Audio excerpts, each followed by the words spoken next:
بسم الله الرحمن الرحيم، وأهلا وسهلا وبرحب بيكم معايا النهاردة في حلقات جديدة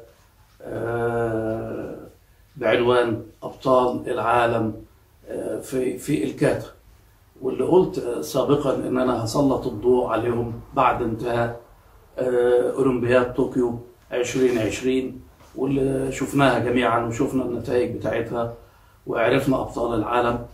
وطبعا انا اخترت ابطال العالم الحاليين اللي هم الاثنين رجال كاتا رجال والاثنين كاتا سيدات، اللي هم الرجال ريو كيونا واللاعب الثاني الاسباني اللي هو داميان كوانتيرو.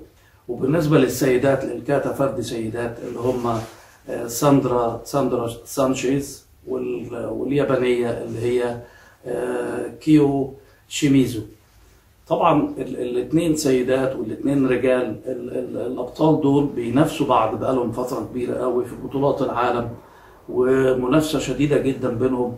وهم الاربعه طبعا سواء رجال او سيدات بيلعبوا باسلوب الشوتوريو، رغم ان احنا شوتوكان وان انا اغلب الشغل على قناتي واغلب تسليط الضوء على وطرق التدريب على الكاتا وكده على الشوتوكان.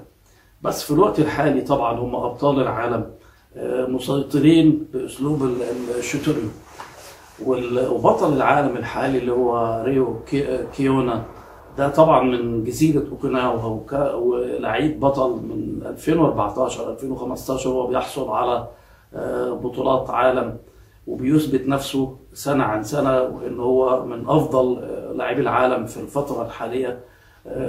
قوة جسدية وشكل مميز وأداء مميز، ويكفي إن الأستاذ بتاعه أو مدربه اللي هو مستر ساكاموتو راجل أستاذ كبير وبطل عالم سابقا ومن جزيرة اوكيناوا، وراجل طبعا يعني أسس اللاعب ده أساس صحيح من فترة كبيرة جدا من صغره لغاية ما وصلوا للمستوى اللي احنا بنشوفه حاليا، من المستوى عالي جدا من الأداء ونال إعجاب الجميع. وطبعا هو بيحلق في سماء الكاتا. احنا بالنسبة لنا في الشوتوكان أنا هضيف مع الأربع لاعبين دول، هضيف لاعب أنا بعتبره لاعب جيد جدا ويعتبر برضه من أبطال العالم ومن أفضل 10 لاعبين في العالم في الوقت الحالي، اللاعب اللي اسمه كازامازو موتو. اللاعب ده برضه لاعب مميز وبينافس على المراكز الأولى. وبالنسبة للحلقات اللي أنا هقدمها وأسلط بيها الضوء على أبطال العالم اللي أنا اتكلمت عليهم، أنا اخترت 5 لاعبين اللي هم الاثنين فردي رجال والاثنين فردي سيدات، وأضفت عليهم اللاعب اللي هو لاعب البطل في الشوتوكان اللي هو كازامازو موتو. وهسلط الضوء عليهم وهعمل 5 حلقات وأقدم من خلال ال5 حلقات البطولات والإنجازات اللي قدمها الأبطال دول من خلال لقطات فيديو من بطولاتهم اللي بيها الناس تتعرف عليهم أكتر وتعرف مدى صعوبة المشوار والحصول على البطولة أو المحافظة على الألقاب اللي هم بيحصلوا عليها. كانت شيء في غاية الصعوبة، وخصوصا الاثنين اللاعبين الفردي رجال وسيدات من اسبانيا بينافسوا الفردي رجال وسيدات من اليابان منافسه شديده جدا، وبيحاولوا ان هم دايما يتنافسوا على المركز الاول سواء رجال او سيدات ويتبادلوا المراكز الاولى مع بعض لغايه ما جت النهايه زي ما شفنا في الاولمبياد طوكيو اللي فاز بيها في النهايه اللي هو ريو كيونا في الفردي رجال، وفازت اللاعبة ساندرا سانشيز على لاعبة اليابان في الفردي سيدات.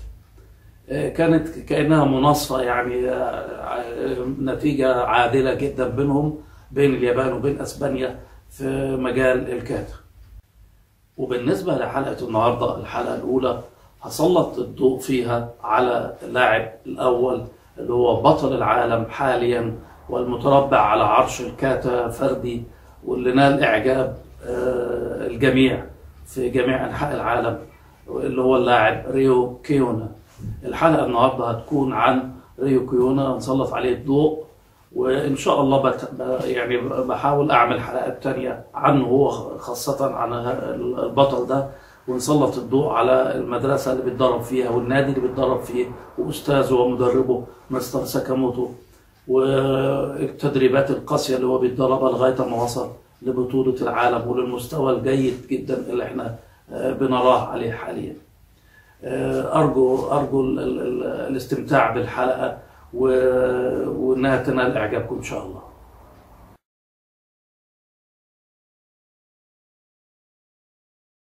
وأهلا وسهلا بيكم معايا، وبرحب بيكم معايا النهاردة في الحلقة الثانية من حلقات أبطال العالم في الكاتا حاليا في الوقت الحالي. واللي قلت سابقا في الحلقة الأولى إن أنا هسلط الضوء على الأربع لاعبين الأوائل منهم. أنا طبعا الحلقة الأولى كانت عن بطل العالم ريو كيونا. النهاردة الحلقة بتكون عن المنافس الأسباني بتاعه اللي هو داميان كوينتيرو.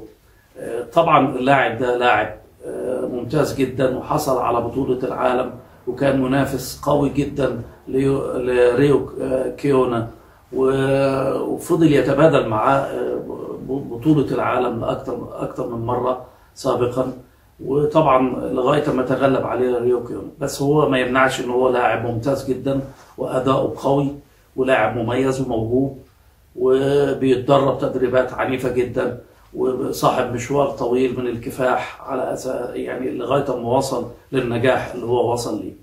والنهاردة معانا طبعا لقطات وفيديوهات من البطولات اللي هو حصل عليها والأداء الجيد اللي هو بيقوم بيه، وأرجو أن الحلقة تنال إعجابكم. مع خالص تحياتي.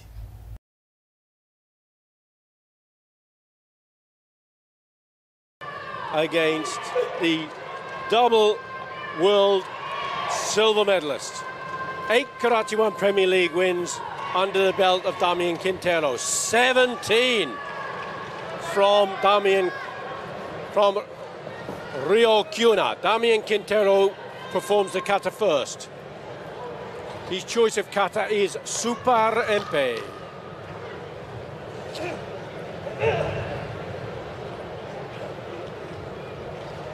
Both athletes living the dream, really, aren't they, in terms of the results? It's incredible. Absolutely incredible. Again, it's Spain versus Japan. Yeah, yeah.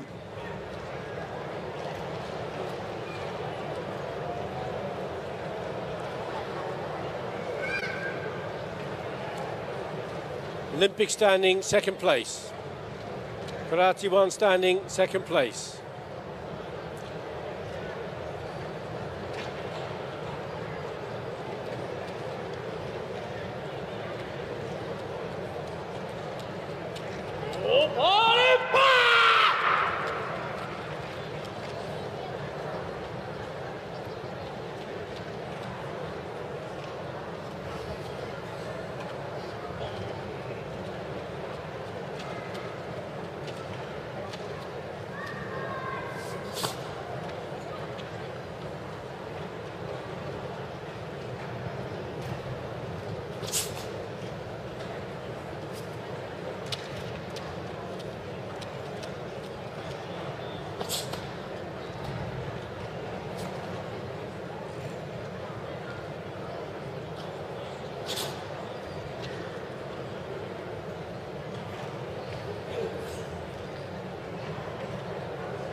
See the speed in the transition from one stance to another.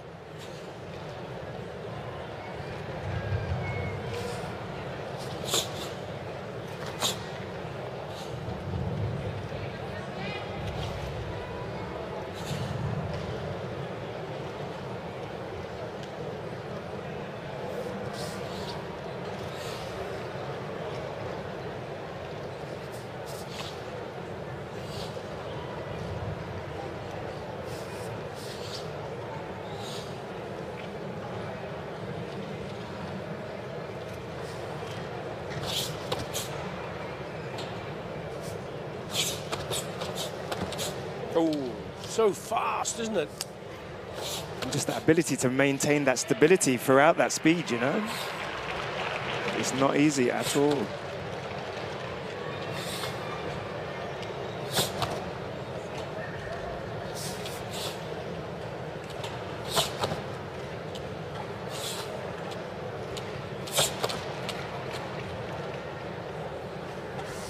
This is one of the best performances that we've witnessed of Damian Quintero. He is looking incredibly sharp.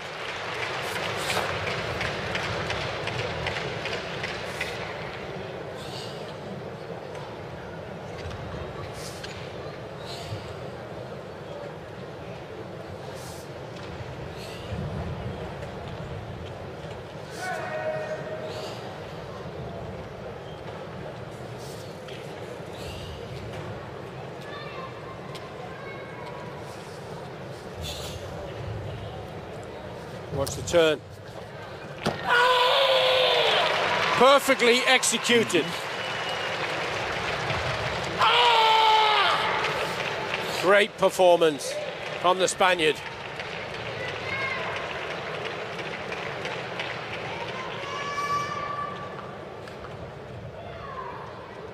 And that is how you perform Super MP.